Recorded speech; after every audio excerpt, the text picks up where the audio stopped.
Hi there! A pleasant evening to each and everyone. I am John Ray Estebaton from DSN 12D, a student nurse coming from Davao Doctors College. And as of today, we are going to perform three different types of parental drug administration. The medication from a vial in intradermal, the medication from an ampule and intramuscular, and lastly, the medication from an ampule also and subcutaneous. But first, what is parental drug administration? It means any non-oral means of administration but is generally interpreted as relating to injecting directly into the body bypassing the skin and mucous membranes. So without further ado, let's begin!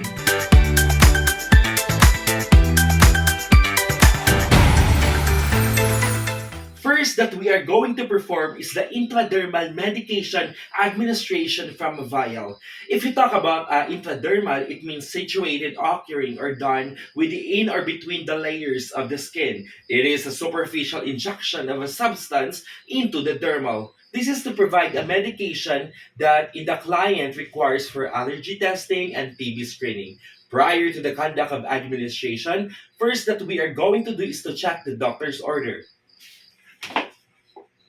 It is a need because the chart of the patient is more reliable than the medication ticket.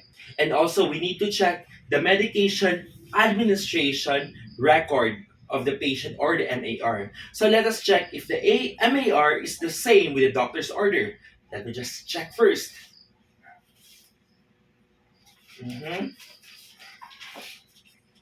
Okay, so the name of the patient is Charmaine Paon. Okay, the same. Room 204. Also the same. Okay, and the medication is a paracetamol vial. Okay, so I have done checking it. The medication and the patient's information is the same. Next, we will check the label of our medication carefully against the electronic MAR. So this is just a replica. In order for us to make sure that the correct medication has been given. This is for us to ensure the correctness of our medication. This is done for us to identify what kind of drug is to be given to the assigned patient, to identify the drug's name, its dosage, its route of administration, and the time it is to be given. So we will check this medication, the vial, with the EMAR. So just a replica.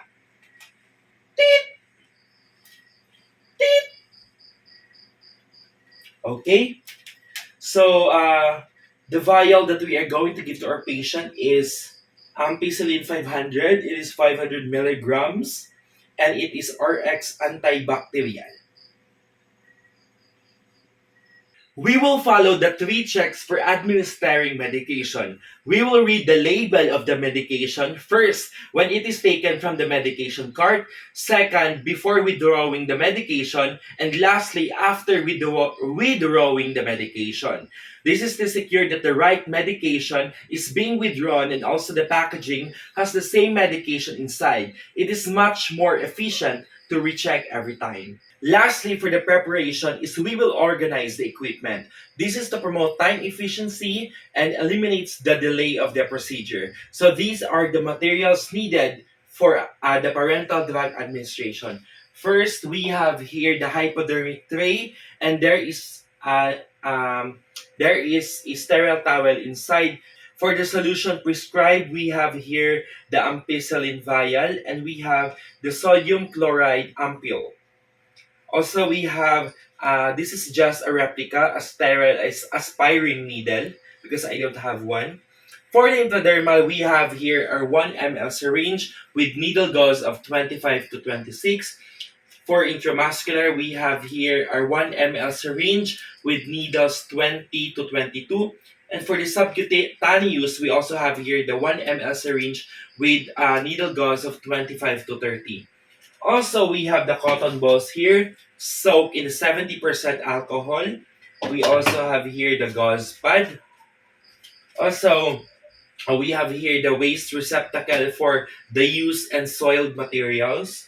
And we have our sharp container rather for the used syringes and needles. And lastly, we have here our clean medical gloves in size 8. So let's proceed for the preparation of the medication from the vial. First thing to do is to perform hand hygiene and observe the other appropriate infection prevention procedure. So this is to deter the spread of microorganisms. So let me just wash my hands.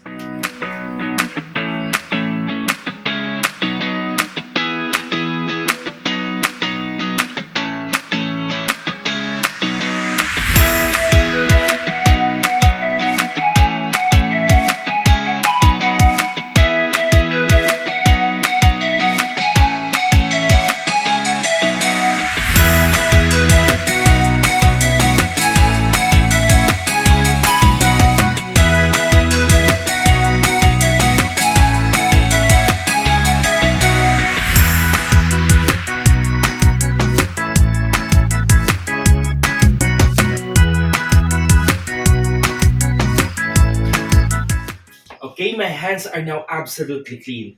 After washing our hands, let us prepare the medication vial for drug withdrawal. First, we will mix the solution, if necessary, by rotating the vial between both of our palms of the hands, not by shaking, so that the content inside will mix well. So we will mix the vial onto our palms. Again, do not shake it.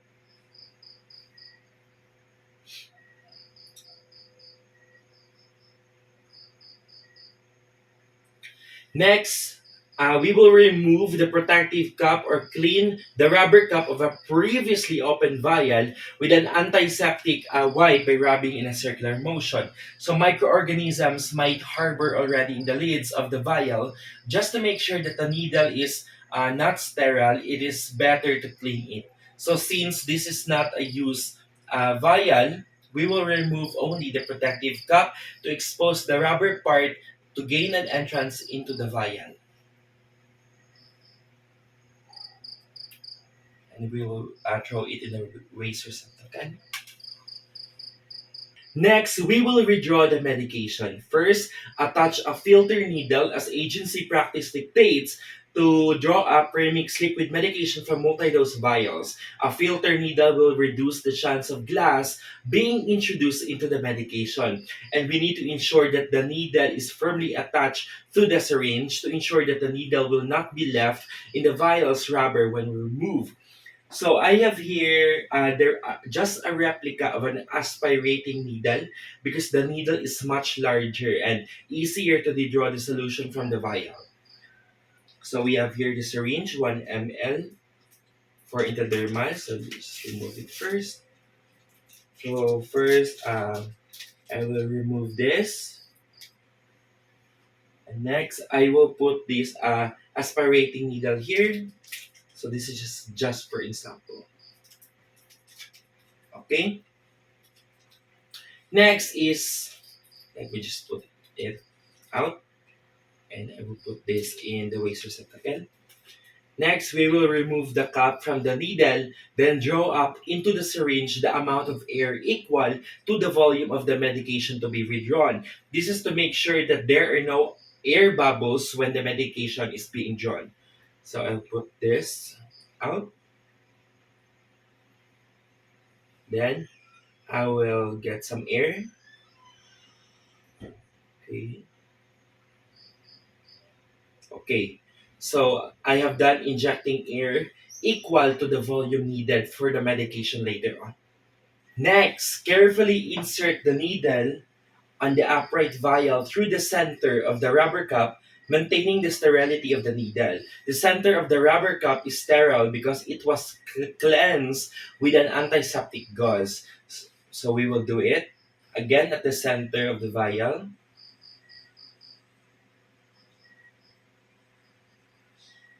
Okay.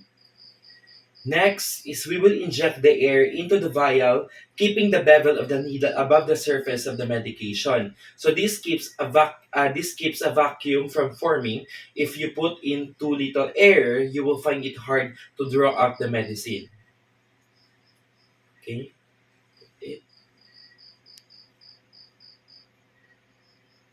Okay? Then next, we will withdraw the prescribed amount of medication using either of the following method. So we will do the first method.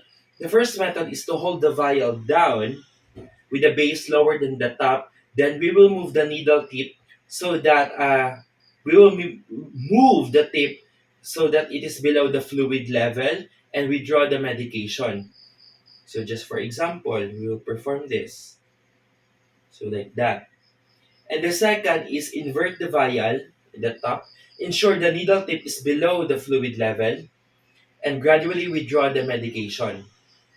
We will withdraw the medication. Okay, then put it out. Just remove some bubbles here. Okay, so we are done preparing our medication. Now it's time for us to start with the administration of this medication via intradermal to our patient. So we will put this at the hypodermic tray.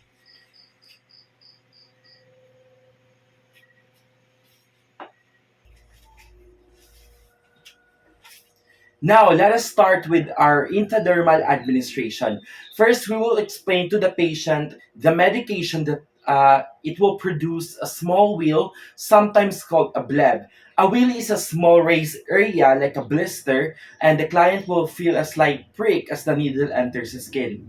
Hi ma'am, maayong gabi isimuha. Ako day si John Ray S. Labaton, ma'am. So, ma'am, pwede ako ma-check yung mga wristband? Okay? So, ma'am, pwede na ito maingon na itong pangalan. Okay, Charmaine Paon. Atong birthday po. Okay. So, ma'am, before we start, makasabot na matag Bisaya. Okay, comfortable na tag Bisaya. Sige, ma'am. So, mag-perform ko sa imo karon ma'am, injection through intradermal sa imong panit. So, while we inject this, ma'am, is maka-feel ta og kanang konting kinot, wala na siya paak sa langga, ma'am. And also, ma'am, if matingala ka na something na ay murag bleb, ma'am, murag twister sa imong kamot, normal na siya, ma'am. After nato siya i-inject, ma'am, ang ato ang gamot sa imong, okay? So ma'am, napapatay mga pangutana? Wala na? Okay, thank you so much ma'am. Next, we will provide privacy to our patient. So ma'am, bago ta magsugod ma'am, isa ko sang ilak ang putahan. Okay, so nalak na nako ang door ma'am. Now is the time that we will select and cleanse the site. First is we need to select a site, the forearm, about a hand's width above the wrist. So maybe here. And 3 or 4 fingers width below the antecubital space. So maybe one fist and to in order for you to measure it, a fist here and also 3 fingers here or four. So maybe here on this part. Take note that you should avoid using sites that are tender, inflamed, or swollen, and those that have lesions. So let me just check first for the patient. Okay, in this part, so there is no lesions here. So this is a good part for us to inject. Now is we will apply glove as indicated by the agency policy, and we will afterward cleanse the skin at the site using a firm circular motion. So let me just wear my glove first. We have here our clean medical gloves in size 8 that I have bought in the clinic. So let me just wear this first, and I will throw this in the waste receptacle here on the front.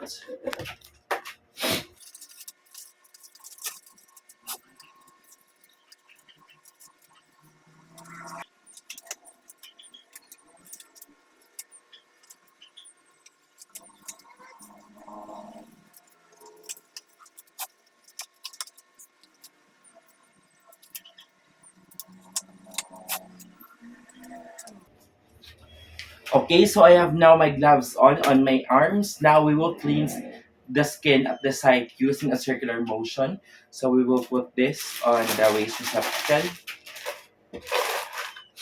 So we now have here our clean cotton balls soaked in the cleansing solution. So we will get one and we will now clean the site of the part of the arms that we are going to inject. And we will do it in a circular motion starting from the inside to outward. So starting from the center and outwards. Okay, and now discard. Next is we will now prepare the syringe for the injection. So we will get our syringe first. Okay, here. And we will remove the needle cap while waiting for the antiseptic to dry. So we remove the cap, put this in the tray. Now we will expel any air bubbles from the syringe because small bubbles that adhere to the plunger are of no consequence. Okay. Now is we will now grasp the syringe with our dominant hand and we will close the hub, holding it between the thumb and forefinger, just like this. Now we will hold the needle almost parallel to the skin surface with the bevel of the needle up. And it is now time for us to inject the fluid. Let me just adjust it. Okay. Now with the non-dominant hand, we will pull the skin at the site until it is taut, just like this. Okay, just like that. For example, if using the ventral forearm, grasp the client's dorsal forearm and gently pull it to tighten ventral skin. Now we will insert the tip of the needle far enough to place the bevel through the epidermis into the dermis. Okay, so in here. Now is we will stabilize the syringe and needle, inject the medication carefully and slowly so that it produces a small wheal on the skin. Okay, slowly. Okay, so when you observe now that it is has a wheel, then you will now go further. And now it's time for us to inject it.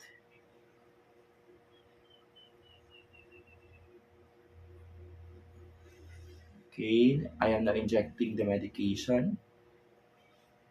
And afterwards, we will now withdraw the needle quickly at the same angle at which it was inserted.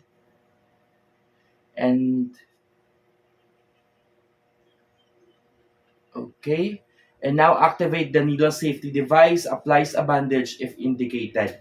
So we will put this injection to the waist receptacle here in front. Okay. And you can apply bandage if it is necessary. So take note that we should not massage the area that we have injected, and we will now remove and discard our gloves.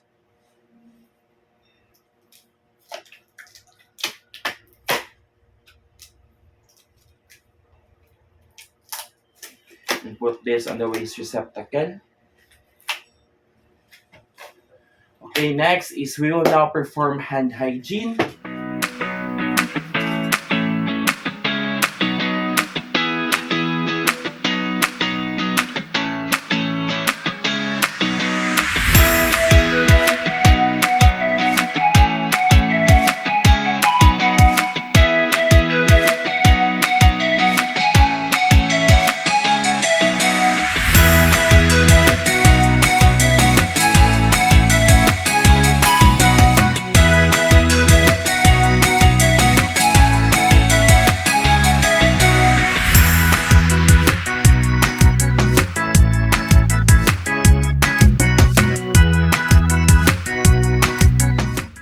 Okay, I have now done washing my hands.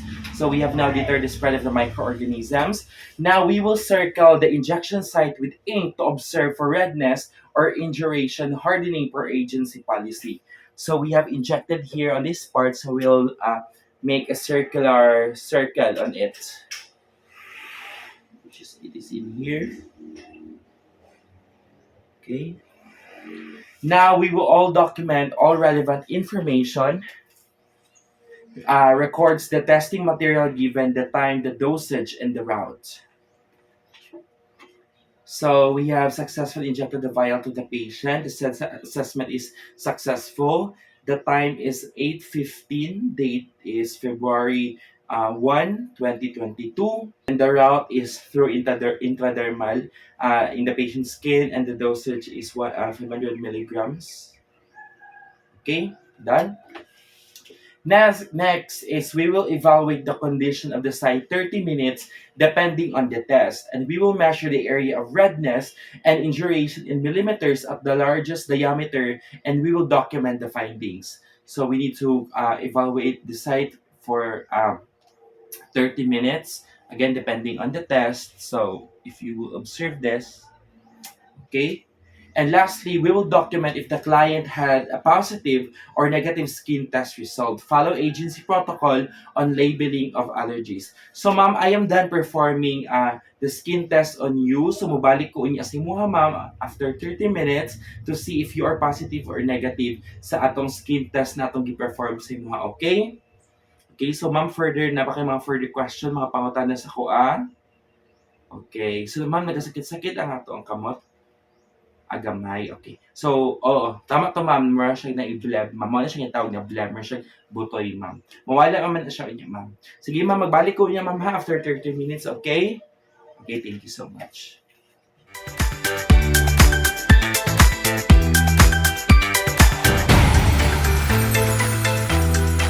So next that we are going to perform is the intramuscular medication administration from an ampule. So same process from what we have done a while ago. First we are going to do is to check the doctor's order. And in this, the chart of the patient is more reliable than the medication ticket. And we also check the MAR of the patient. So let us check if the MAR is the same with the doctor's order. Okay, patient's name, Charmaine Paol, room 204. The medication is a sodium chloride ampule. Okay, right? So I have done checking it and the medication is the same. Next is we will check the label of our medication. We have here the ampule, the sodium chloride ampule here. And we'll check it against the MAR to make sure that the correct medication is being prepared for us to ensure the correctness of the medication, for us to ensure the correctness of the medication. This is done for us to identify what kind of drug is to be given to the assigned patient, to identify the drug's name, its dosage, the routes of administration, the time it is to be given. So we will check this label at the EMAR. So just a replica. Okay, so our drug is sodium chloride ampule analgesic RX in 2 ml. Okay, and next is we will follow the three checks for administering medication. We'll read the label of the medication first when it is taken from the medication card. Second, before the withdrawing of the medication. And third, or lastly, is after the withdrawing of the medication. This is to ensure that the right medication is being withdrawn and also the packaging has the same medication inside. It is much more efficient to recheck every time. Lastly, for the preparation is we will organize the equipment to promote time efficiency and eliminates the delay of the procedure. So a while ago, I already shown to you what are the materials that we are going to use for this assessment. So it is time for us to prepare the medication from the ampule. First thing to do is to wash our hands and observe other appropriate infection prevention procedure for us to deter the spread of microorganism. Okay, let me just clean my hands.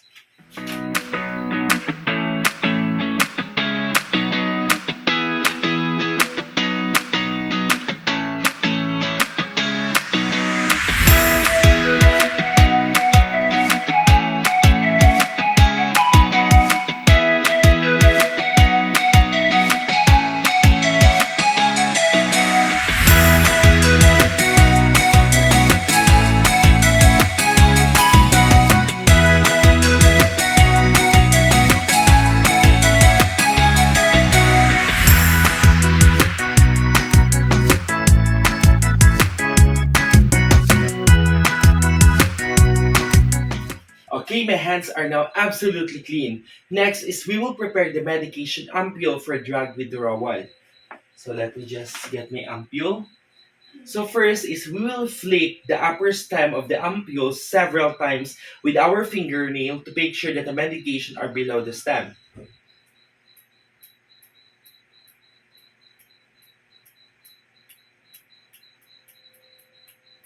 Okay? Next is we will use an ampule opener. Place a piece of sterile gauze we have here, or you can also use an alcohol wipe between your thumb and the ampule neck or around the ampule neck, and break off the top by bending it toward you to ensure the ampule is broken away from yourself and from others. So ampules are glass, so by breaking it off away from yourself prevents you from being pricked or get spilled with the medication. So we will get our sterile gauze first. So let me just open this. Okay, and I will throw this at uh, the trash. So we have here a salad gauze, and let me just wipe it first. Okay, and we will break it. We will place the antiseptic wipe or the gauze packet over the top of the ampule and the neck before breaking off the top to protect from any forms of breakage. So we will break it. Okay. Lastly, dispose the top of the ampule in the sharp container to eliminate break injury for others and for yourself.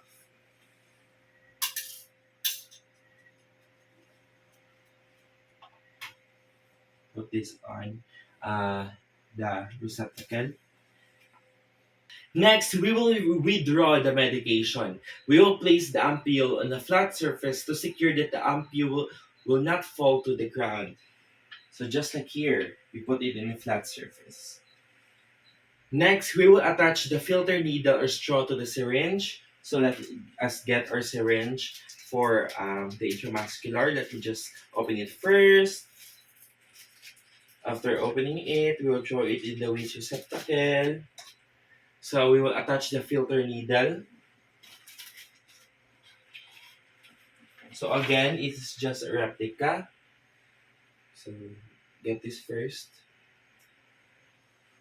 And put it. Okay. Next, we'll remove the cap from the filter needle and insert the needle into the center of the ampule. So remove this. Again, at the center of the ampule, facing you. So do not touch the rim of the ampule with a needle tip or shaft. Aside from it, will be contaminated to yourself, might get prick. So, with a single dose ampule, we will hold the ampule slightly on its side, just like this. If necessary to obtain then the ordered amount of medication. So it won't be difficult to withdraw the medication. Also later, the nurse will still needs to push the solution to the prescribed amount. So we will get it.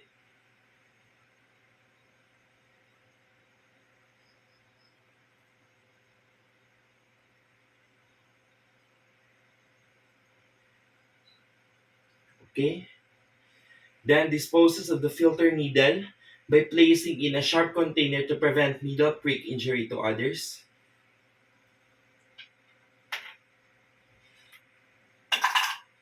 So if giving an injection, we will replace the filter needle with a regular needle, tighten the cap at the hub of the needle, and push the solution into the needle to the prescribed amount. So by tightening the hub, it secures that the needle will not be left and will spill the medication inside. So let's just assume that we have changed this into a regular needle. So change it to a regular needle, and it should be tight. We should tighten it to the injection itself. So this is it, and now we are going to put this at the tray.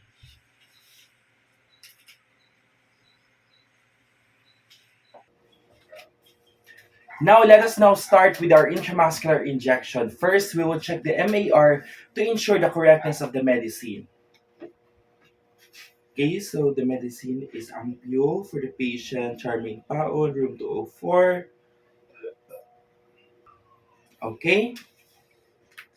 Next is we will check the label of the medication carefully against the EMAR that the correct medication is being prepared. So just a replica. Just check. Teet, teet.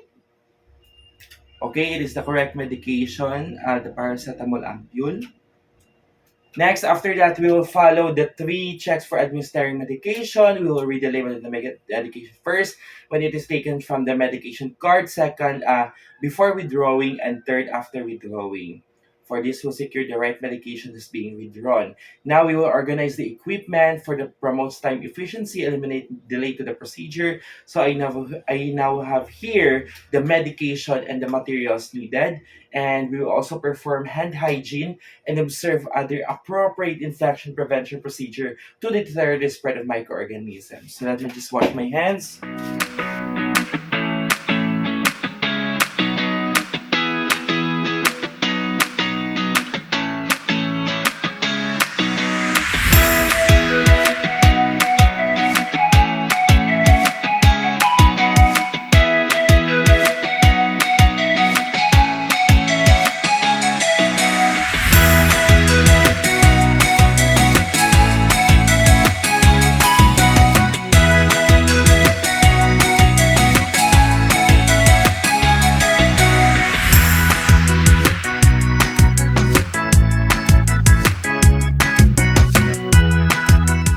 Okay, my hands are now absolutely clean. So after hand washing, we'll now prepare the medication from the ampule or vial for drug withdrawal to eliminate confusion of usage and promote efficiency in administering. So I have now here the medication prepared.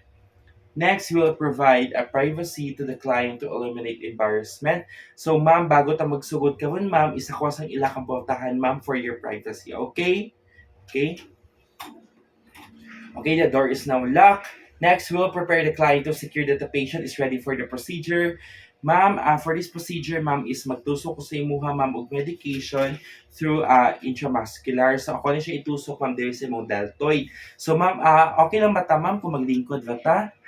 Okay lang? Okay lang, ma'am? Sige. So, i-assist lang ta ka, ma'am, ha? Assist the patient. Okay. So, maglingkod lang ta, ma'am, ha? Okay, so prior to performing the procedure, introduce ourselves and verify the client's identity using agency protocol to verify that the administration of medication is being rendered to the right client. So ma'am, once again, maayong gabi isimuha. Ako din si John Reyes Lobaton. So ma'am, pwede na ako ma-check yung mga wristband. Okay? So ma'am, pwede na ito maingat itong pangalan. Okay, Charmaine pa, on birthday. Okay, thank you so much. So, ma'am, as of today, ma'am, again, mag-inject ko si mga ma'am through intramuscular, debe si mo deltoid, ma'am, sa muscles na to siya atong itusok.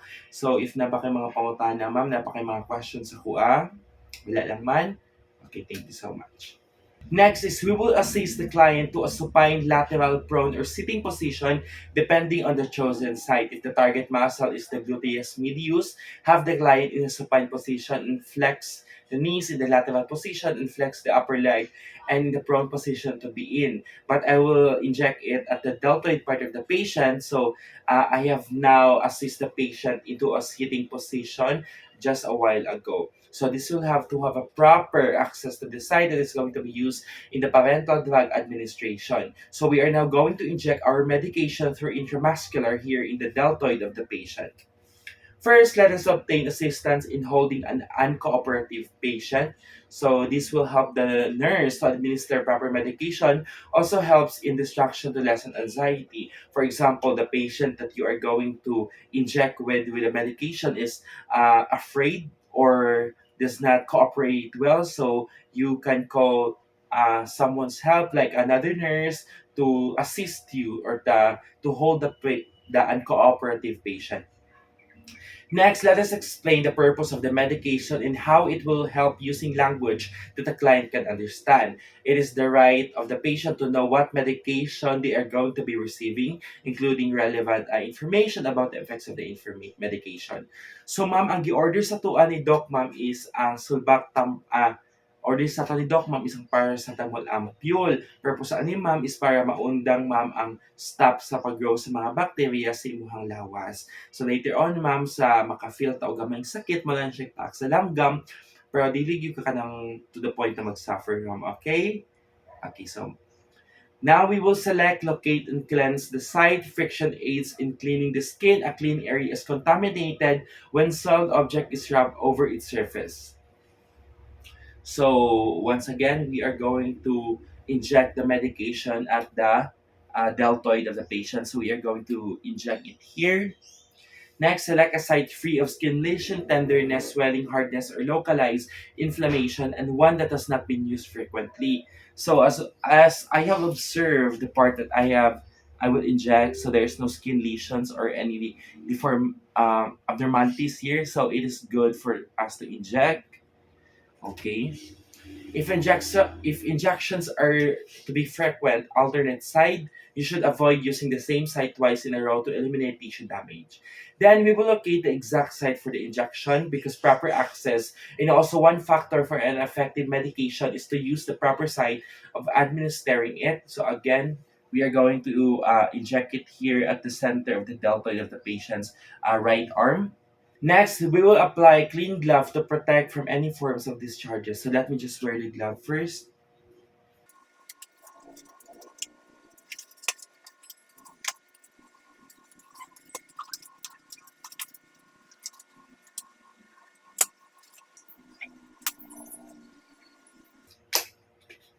Okay, so we have now our gloves on. Next is after applying the gloves, we will clean the site with an antiseptic swab using a circular motion because a clean area is contaminated when salt object is rubbed over its surface.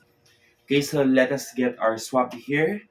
Uh, Soak in a cleansing solution, and we will clean it in a circular motion starting from the inside and outward. So in here, inside and outward. Okay, discard. Okay, so after we cleanse the area, we are also going to get another swab and we'll put it between the third and fourth fingers of our non-dominant hand, just like this. Uh, In readiness for the needle withdrawal or position the swab on the client's skin above the intended site to have an easy access to prevent the blood since there will be punctured skin after injecting the medication. Next, we will prepare the syringe for injection. So I've got here. First is we will remove the needle cover and discard about without contaminating the needle. So it should be in an upward position and throw this at the waste receptacle. So it is we should pull it straight off upward because it helps to prevent needle prick and aids without contaminating the needle. If using a pre-filled unit dose medication, take caution to avoid dripping medication on the needle prior to injection. If this does occur, we need to wipe the medication of the needle with a sterile gauze to eliminate contamination of the needle. Then we will now inject the medication using the Z-track technique. So we will use the ulnar side of the non-dominant hand to pull the skin approximately 2.5 centimeter or 1 inches to the side. So under some circumstances, such as for an emaciated client or an infant, the muscle may be pinched to stabilize the area that is going to be injected. So just like this. Okay. So holding the syringe between the thumb and forefinger as of holding a pen, just like this. Holding a pen, uh, pierce the skin quickly and smoothly at a 90-degree angle because you cannot reach the muscle if it is not 90 degrees. So pull it and we are now going to inject it in 90 degrees. If you can see it. So let me just adjust the patient for you to see it. Okay, so here 90 degrees. So after this, we will hold the barrel of the syringe and steady it with our non-dominant hand and aspirate by pulling back on the plunger with your non-dominant hand and aspirate for 5 to 10 seconds. So inject it. Okay? Aspiration is an aid to verify if you have injected it into the vein because there may be blood in the tip of the needle. If the vein is hit, kindly discard the syringe. If blood appears in the syringe, withdraw the needle, discard the syringe and prepare a new injection. But if blood does not appear, inject the medication steadily and slowly, approximately 10 seconds per ml if using the ventrogluteal site. So after injection, we'll wait 10 seconds if using the ventrogluteal site. But we are using the deltoid of the patient because rapid injection may cause discomfort. Pain is minimized by inserting the needle without hesitation. Afterward, we'll now withdraw the needle. Withdraw the needle smoothly at the same angle of insertion because pain is minimized by inserting the needle without hesitation. So we'll now get it now. And afterwards, we'll apply gentle pressure at the site with a dry sponge because massaging can actually damage the tissues. It is not necessary to massage the area at the site of injection. If bleeding occurs, apply pressure with a dry sterile gauze until it stops. If you use gauze with alcohol, the patient might get uncomfortable because of the pain. Now let us activate the needle safety device or discard the uncapped needle, put this on the sharp container, and attach syringe into the proper receptacle. Proper receptacles are used to eliminate others to be pricked with a needle syringe. Then we will now perform and discard our glove and perform hand hygiene to deter the spread of microorganism. So let me just get my gloves and throw this in the waste receptacle, and we will now wash our hands again.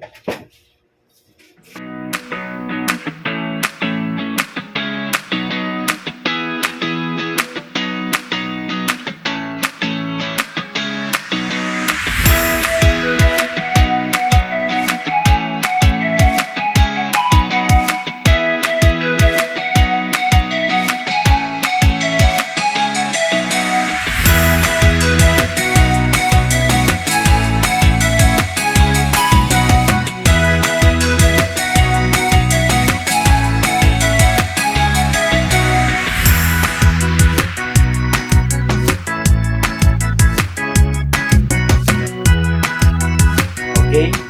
Next, this is the very important part. We'll document all relevant information, the time of administration, drug name, dose, route, and the client's reaction to secure record and enhances proper endorsement. So, okay, so the patient again, Charmin pa on room 204. Injected is paracetamol ambule. So for the time it is 8:15 a.m. on February 2, 2022. Okay, so the said assessment or injection has been successful. I have injected it on the deltoid area of the patient. The dosage is 150 milligrams per ml, and the route is intramuscular, again at the deltoid area. Okay. Lastly, we will assess the effectiveness of the medication at the time it is expected to act. So some may experience anaphylactic shock or some may have severe side effects. So minutes from now, we will going to assess the effectiveness of the medication in where we have injected the medication in the deltoid of the patient.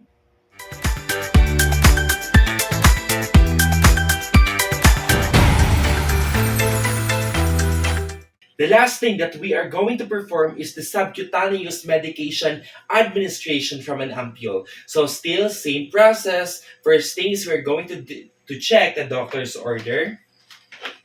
If in this chart, the patient is more reliable than the medication ticket. We also check the MAR of the patient and compare both. Patient is Charmin Paon, room 204, and the medication is a paracetamol ampule. So the same. Next is we will check the label of our medication, which is this ampule for this electronic MAR, to make sure that the correct medication is being prepared for us to ensure the correctness of medication. Tit, tit. Okay, so the medicine is paracetamol ampule RX2 ml, 150 milligrams per ml. Next is we will follow the three check for administering medication. We will read the label of the medication first when it is taken from the medication card. Second, before withdrawing, and the third is after withdrawing for us to ensure that the right medication is being withdrawn and also the packaging has the same medication inside. It is much more efficient to recheck every time. Lastly, for the preparation, we will organize the equipment to promote time efficiency and eliminates delay to the procedure. So a while ago, I have already shown to you what are the materials that we are going to use for this assessment. So for the preparation of our medicine, the ampule to our syringe, so it is the same process as we have done a while ago from the intravenous intravenous administration. So it is just the same preparation of the ampule. Now let us perform the subcutaneous injection. First, we will perform hand hygiene and observe the appropriate infection prevention procedure to deter the spread of microorganisms.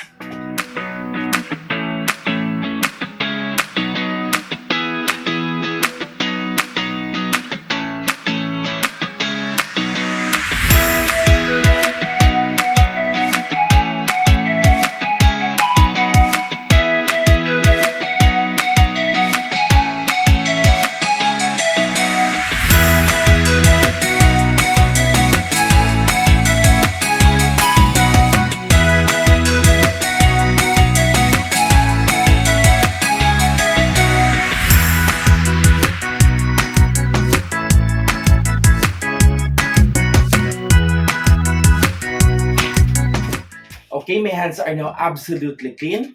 Next, we will provide privacy to the client to eliminate embarrassment. So, ma'am, ayong buntag sa imo ha, ma'am. Ako sang ilak ang putan, ma'am, ha, para sa imong privacy. Okay, thank you so much. Okay, now I have locked the door. Next, we will prepare the client to secure that the patient is ready for the procedure. So prior to performing the procedure, introduce ourselves and we'll verify the client's identity using the agency protocol to verify that the administration of medicine is being rendered to the right client. Ma'am, good morning, ma'am. My name is John Ray Estebaton, a student nurse from Davao Doc. So I will be your aide for today. Ma'am, comfortable ang bata sa Bisaya? Okay, so ma'am, pwede na ako ma-check yung mga wristband, ma'am. Okay, so ma'am, pwede na ito maingon na itong pangalan. Kay Charmaine Paula, itong edad. Okay, thank you so much. Now, we will also explain to the patient what medicine we are going to give her. So ma'am, as of today, ma'am, is magata ko si mo og ampule. Mo ni siya gi-order ni Doc sa to, ma'am. So if na ba kay mga pangutana, as na sa ko, ma'am. So ako na siya itusok, ma'am, sa imong abdomen, diri sa bintihan banda, okay? Okay, thank you so much. Now we will assist the client to position in which arm, leg, and abdomen can be relaxed depending on the site to be used. This is to have a proper access to the site that is going to be used in the parental device administration.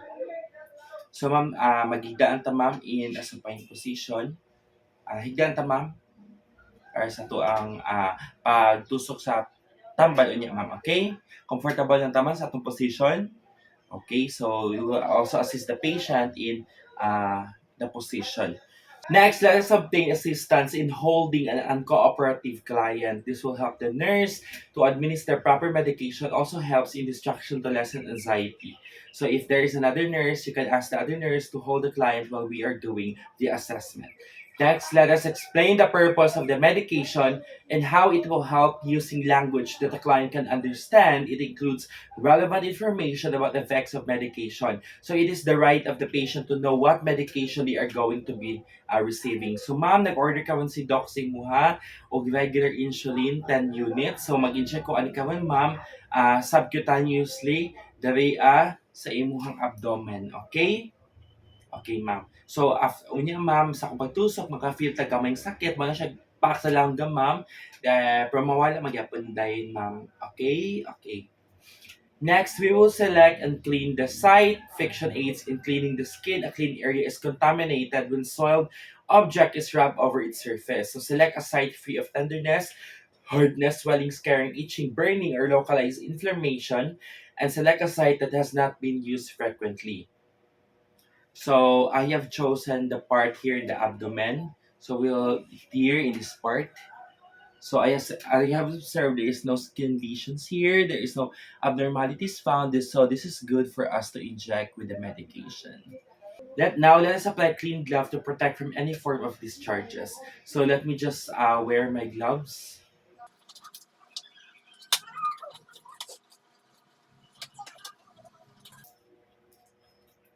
So ma'am, I'm sorry ma'am, napunit kasi yung gloves. And I have no extra gloves here, so I'm just assuming that this other hand has gloves. Please let me just wear it.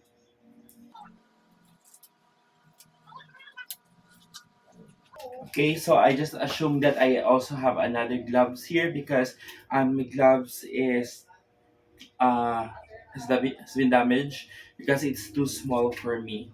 So let's just proceed with the procedure. Okay? So, as an agency protocol indicates, clean the site with an antiseptic swab. So, we will start at the center of the site. Let me just get this cotton ball soak in a cleansing solution. Start at the center of the site and clean in a widening circle to about 5 centimeters, and we will allow to dry the area thoroughly because the cleaning area is contaminated when soaked object is rubbed over its surface. So, again, from inner to outer, this. Okay, next, discard. Next is we will place and hold the swab between the third and fourth finger of our non-dominant hand, or position the swab on the client's skin above the intended site to have an easy access to prevent the blood, since there will be punctured skin after injecting the medication. So we will get the other swab and we just put here on our third and fourth finger while we are doing the assessment. Next, we'll prepare the syringe for the injection. First, we will remove the needle cover while waiting for the antiseptic to dry. We'll pull the cap straight up to avoid contaminating the needle by the outside edge of the cap. Pulling it straight off helps to prevent needle prick and aids without contaminating the needle. So I just put this on the waist of Pakel. Next, it's time for us to inject the medication. We'll grab the syringe with with our dominant hand by holding it between our thumb and fingers, with palm facing to the side or upward for a 45-degree angle insertion, or with the palm downward for a 90 angle insertion, and prepare to inject. So just to give an estimate of the area that is going to be inserted using the needle. And using our non-dominant hand, we'll pinch or spread the skin of the patient's abdomen and insert the needle using our dominant hand and a firm steady push. So just like this. Okay, so this pulls the fatty tissue away from the muscle and makes the injection easier. So we will inject it now. This. Okay. So when the needle is inserted, move your non-dominant hand to the end of the plunger. Some nurses find it easier to move the non-dominant hand to the barrel of the syringe and the dominant hand to the end of the plunger. This is to have an efficient push to inject the medication.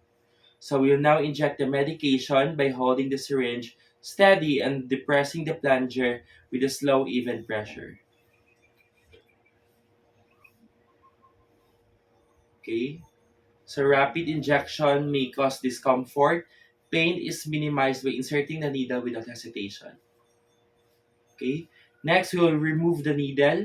Remove the needle smoothly, pulling along the line of insertion. Okay.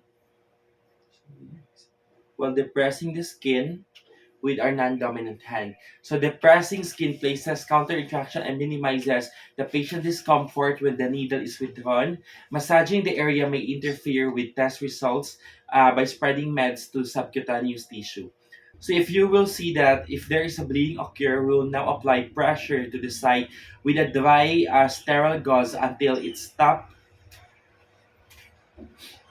This.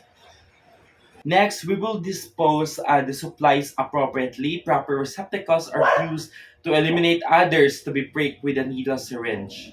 So we will now throw this on the receptacle. Okay. Now we will assist the patient into a comfortable position. We'll flip down the medication ticket if not using the EMAR. This promotes patient's discomfort. So we'll do aftercare. We'll remove the gloves. We'll dispose these items in appropriate waste receptacle and return other equipment. And after that, we'll perform hand hygiene to prevent loss and deter the spread of microorganisms.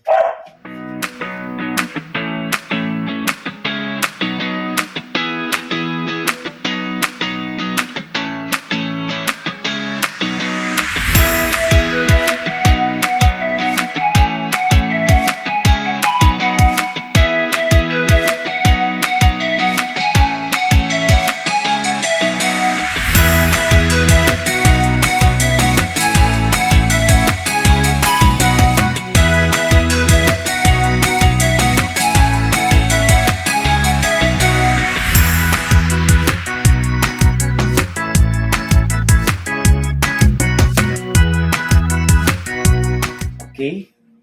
Next, we will assess the effectiveness of the medication at the time it is expected to act. So some may experience anaphylactic shock or some may have severe side effects. And lastly, we will document all relevant information to secure record and enhances proper endorsement. So the said assessment has been successful. Time 8:15 a.m. of February 1, 2022. So we have performed the subcutaneous injection in the abdomen of the patient. So there is no discomfort or any abnormalities discovered while doing and after doing the assessment.